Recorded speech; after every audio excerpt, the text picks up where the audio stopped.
blackness of space near Pluto felt endless and cold. For years, something massive hid there, tucked away in the shadow of a distant icy rock. It wasn't one ship, but hundreds. They stayed perfectly still, engines silent, lights off. They watched. Far away, a blue and green world spun, unaware. On Earth, inside a cramped lab filled with humming computers and blinking screens, Lisa Monroe rubbed her tired eyes. Her coffee had gone cold hours ago. She was a scientist who studied things from deep space. For weeks she'd been looking at strange energy readings from the edge of the solar system. Her boss, Daniel Carter, a man with a serious face and short gray hair, leaned over her shoulder. He used to be a soldier, but now he worked with machines that listened to the stars. "See anything new, Lisa?" Daniel asked, his voice rough but quiet. "Just the usual space noise," Lisa sighed. "Static cosmic rays, ... Wait, her finger froze above a keyboard. One screen showed a wavy line, like a heartbeat on a monitor.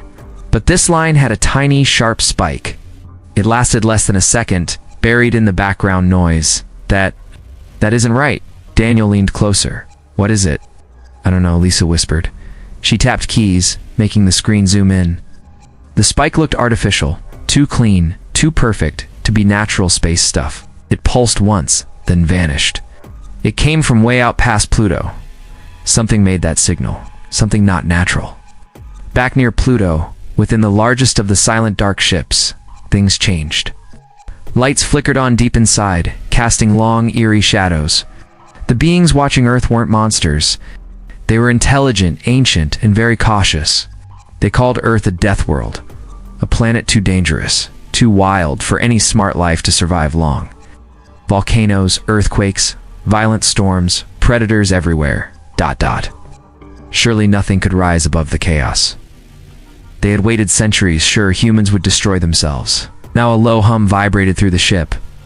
A screen lit up, showing a tiny, insignificant human probe near Mars. But beside it, another warning flashed. It showed the energy spike Lisa had found, and traced it back to its source. Their listening post near Pluto. The spike was a tiny piece of their own hidden technology, accidentally leaking out. One of the beings, its large dark eyes unblinking, turned towards a central figure seated in the gloom. A soft chime sounded, a question hanging in the silent air.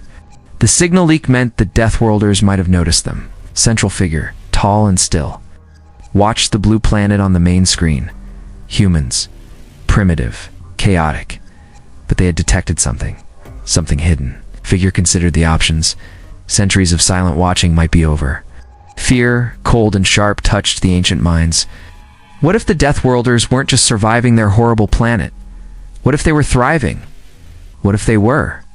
Hunters. The figure remained silent for a long moment. The hundreds of dark ships held their breath. The decision hung in the icy void. Stay hidden, or deal with the Deathworlders, who had just looked back into the darkness. The signal Lisa found changed everything. Earth's leaders, nervous but determined, sent a ship. The Odyssey 1, small and fast, carried 3 people towards the edge of the solar system. Ryan Holt sat in the pilot's seat, his hands steady on the controls. Beside him, Mia Patel watched her screens, ready to listen for any language. In the back, Greg Vance checked his gear. He was a Marine, there just in case. Deep in the dark near Pluto, the hidden fleet watched the little ship approach. They saw it as a test, a chance to see what these Deathworlders would do. They didn't want to talk. Fear was stronger than curiosity. Instead of a greeting, they launched a single probe. It looked like a smooth, dark seed, smaller than the Odyssey 1, and it flew silently towards the human ship. Inside the Odyssey 1, alarms beeped softly. "Contact," Ryan said, his voice tight. "Small object, closing fast. No signals, no engine heat, just ... moving." Mia leaned forward, microphones active. Nothing, no sound, no radio waves, just silence. She felt a chill. Silence felt wrong out here. Greg moved up behind them, peering at the scanner. "It looks dead. Like space junk, but it's coming right at us." The probe stopped, hanging in the void a short distance away. It didn't try to communicate. It just floated. a silent, dark shape against the stars. "Should we try hailing it?" Mia asked, her finger hovering over the come button. Ryan shook his head slowly. "It feels like it's watching us. Like a predator sizing up prey." Suddenly the probe changed. Parts of its dark shell slid open like petals. Inside, they saw complex structures made of metal and something that looked like bone or crystal, glowing faintly. It wasn't like any human machine. Before anyone could react, the probe flashed with intense, blinding light. There was no explosion, no sound in the vacuum. The light pulsed once, incredibly bright, then vanished. Where the probe had been, there was only empty space and tiny, rapidly cooling fragments spinning away. It had destroyed itself completely. Back on Earth, in the lab, Lisa watched the data stream and her face was pale. "It's self-destructed," she whispered. The moment it was observed closely, it erased itself, like it didn't want us to learn anything. Daniel stood beside her, his jaw set. He looked at the empty space on the screen where the probe had been. "They aren't explorers, Lisa. That wasn't curiosity. That was assessment. They were testing our reaction." Lisa nodded, a cold dread settling in her stomach. "They saw us coming, and instead of talking, they sent a spy that killed itself to avoid capture. They see us as a threat. They're scared of us." Daniel turned to look at the main screen showing the solar system. His eyes were hard. Scared things are dangerous things. If they see us as predators, they might decide to strike first. To eliminate the threat? Near Pluto, within the largest dark ship, the silent watchers reviewed the data. The little human ship hadn't fired. It had simply watched the probe. But the probe had been detected. The Deathworlders had seen it, even if only for a moment. They were more alert than expected. The central figure, tall and still in the dim light, considered the images. The humans reacted with caution, not aggression. But caution could turn to attack. The Deathworlders were unpredictable. The risk was too high. Waiting was no longer safe. A silent command pulsed through the network, connecting the hundreds of dark ships. Engines, silent for centuries, began a low, deep hum, vibrating through the cold metal frames. Tiny lights, like cold stars, flickered on across the vast fleet. Slowly, deliberately, the massive shadow near Pluto began to move. It turned not away, but towards the distant blue dot.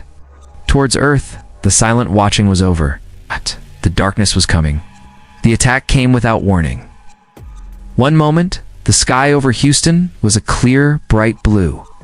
The next, dark shapes, sleek and silent, dropped from the clouds. They moved like shadows, leaving no trails, making no sound. They struck power stations, communication hubs, and military bases. Not with explosions, but with strange beams of pale light. Where the light touched, machines died. Cars stalled in the streets. Phones went dead. Lights flickered out across the city. Daniel grabbed Lisa's arm, pulling her down behind a heavy lab console as the building shook.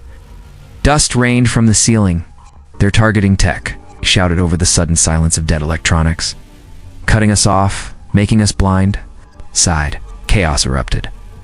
People ran, confused and scared.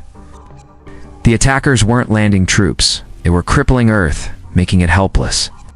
Daniel and Lisa stumbled out of the ruined lab into the smoky afternoon. The city felt eerily quiet without the hum of electricity.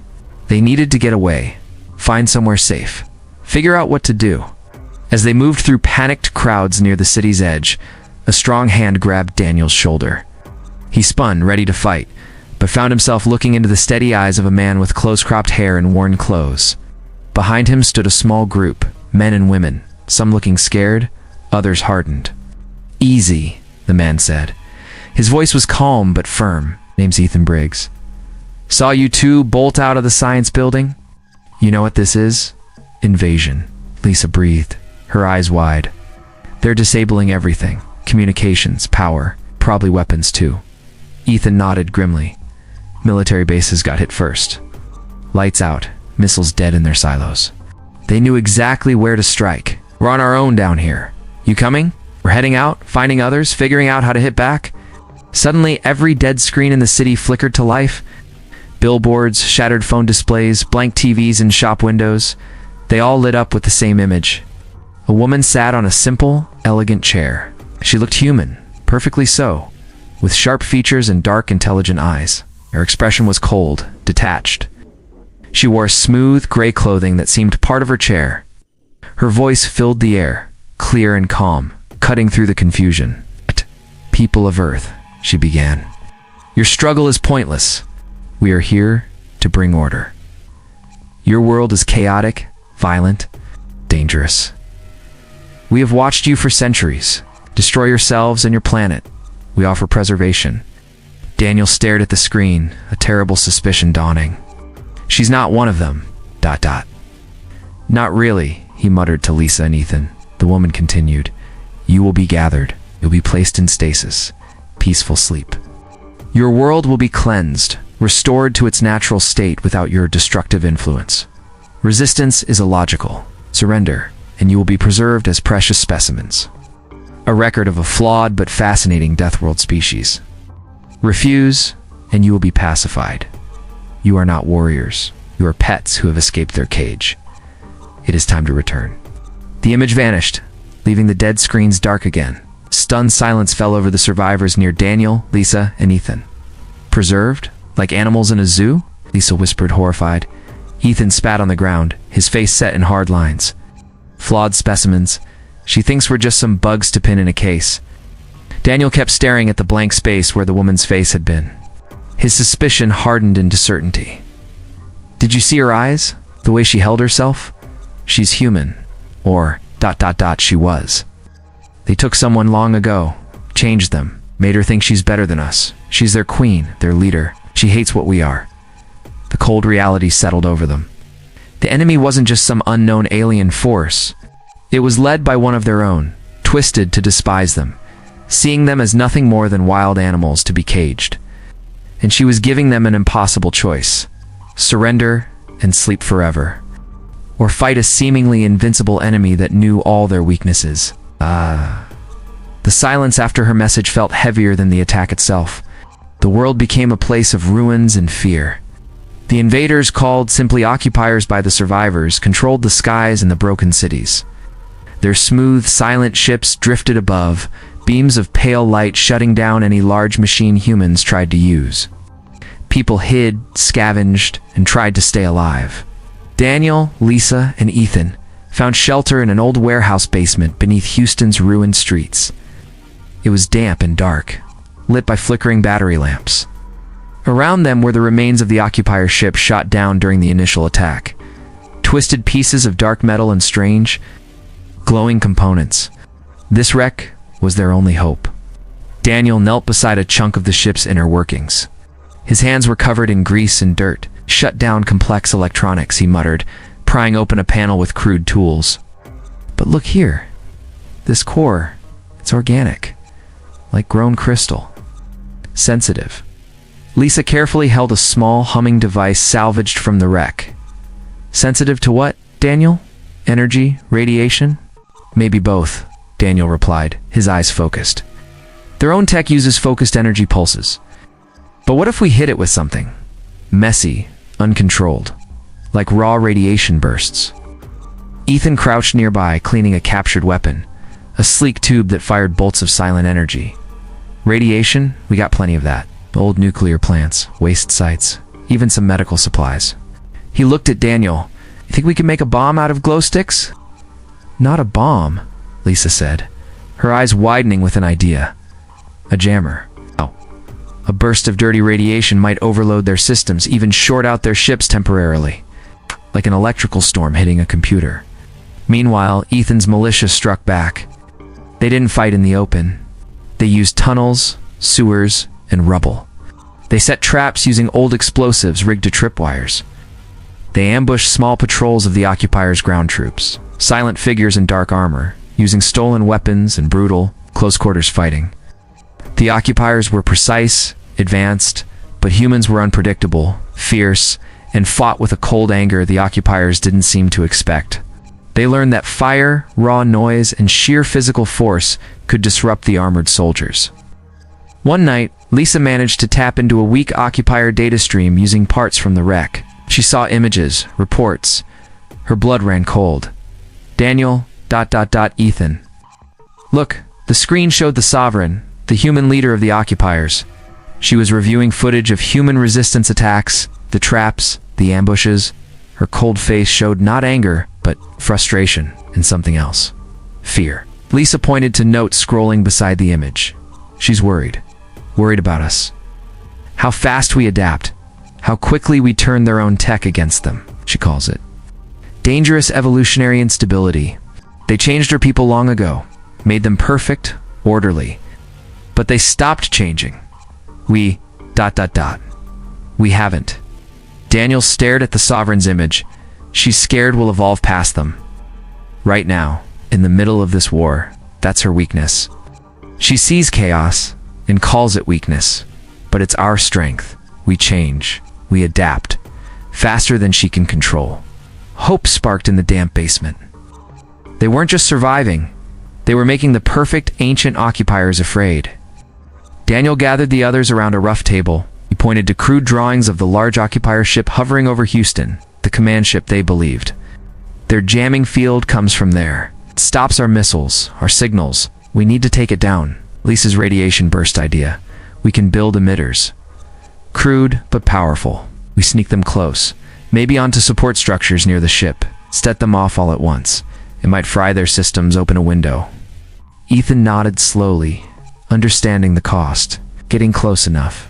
Getting the emitters in place. That's a suicide run, Daniel. The occupiers guard that area fiercely. Daniel met his gaze, his face grim. I know, but it's our only chance. Storm is coming, Ethan. A human storm. We're going to bring the lightning right to their door. The plan was desperate, likely deadly. But in the flickering lamplight, surrounded by broken alien tech and human defiance, it felt like the first real strike back into the darkness. The night air crackled with tension. Hidden in the ruins near the towering support structures of the occupiers' command ship, Daniel watched. Below him, Ethan and his team moved like shadows. Their mission? Plant the heavy. Jury-rigged radiation emitters on the massive pylons holding the enemy ship high above the ruined city. Each step was a risk. Patrols of dark-armored soldiers moved silently through the gloom. One emitter planted, then another. Daniel held his breath, counting the seconds. Suddenly, a harsh light stabbed the darkness. An alarm sound, sharp and unnatural, pierced the silence. Ethan's team was spotted. Blasts of pale energy flashed, lighting up the broken ground. Daniel saw figures fall, human figures. Ethan was still moving, dragging the last emitter towards its target. No choice now, Daniel whispered. He slammed his hand onto the activation switch for the emitters already in place. A low, painful hum vibrated through the ground. The massive pylons began to glow with a sickly green light. Up above, the dark belly of the occupier's command ship flickered. Lights on its surface blinked erratically. It was working. The radiation storm was scrambling their systems, weakening their shield.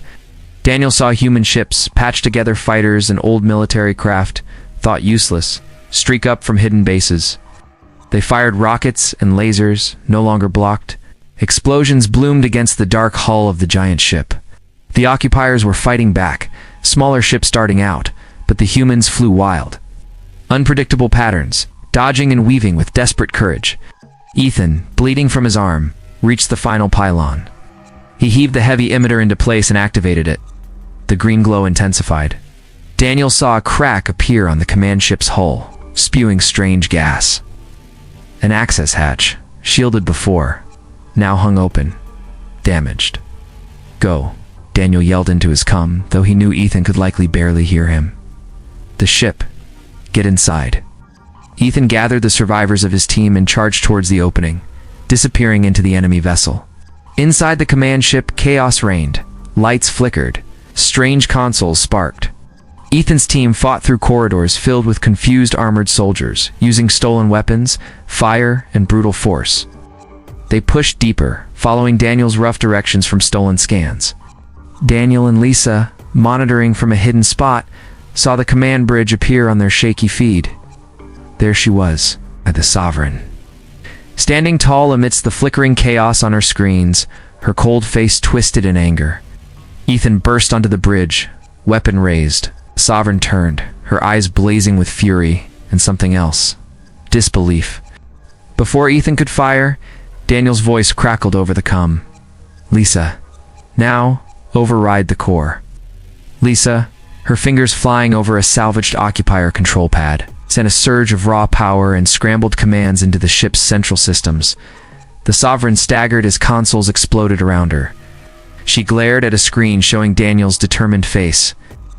She spat, her voice filled with icy rage. You chaotic beasts. You destroy everything you touch, even to fight. Daniel met her gaze through the screen. Yeah, he said, his voice rough but clear. That's how Deathworlders survive. That's how we win. The ship groaned like a dying animal. Alarms shrieked. The Sovereign looked around her failing bridge. At the humans fighting her soldiers. At the screen showing her fleet struggling against the unexpected human counterattack. The fear Daniel had seen earlier was now plain on her face. Fear of the unpredictable, unstoppable force humanity had become. The fear of the hunted. Retreat, she commanded, her voice barely audible over the din. It wasn't surrender, it was tactical withdrawal, driven by a new, cold understanding. All ships, withdraw from Earth orbit. Immediate retreat. The massive command ship began to pull away, engines flaring unevenly. Across the sky, the dark occupier ships disengaged, turning away from Earth, accelerating into the deep black. The unnatural hum that had filled the air for weeks faded, replaced by an eerie silence, then the distant sound of human cheers rising from the ruins. Ethan and his team escaped the dying ship just in time, watching it shrink into the stars. Daniel put a hand on Lisa's shoulder. They were exhausted, wounded, but alive. Below them, people emerged from hiding, looking up at the clearing sky. The occupiers had come from the darkness, silent and certain. They had found not helpless prey, but something far more dangerous. They had found Deathworlders who refused to die. And from the darkness of their own shattered world, humanity had emerged, scarred but defiant. Finally seen not as victims, but as survivors who could turn the hunt back on the hunters. The silence of space belonged to Earth again.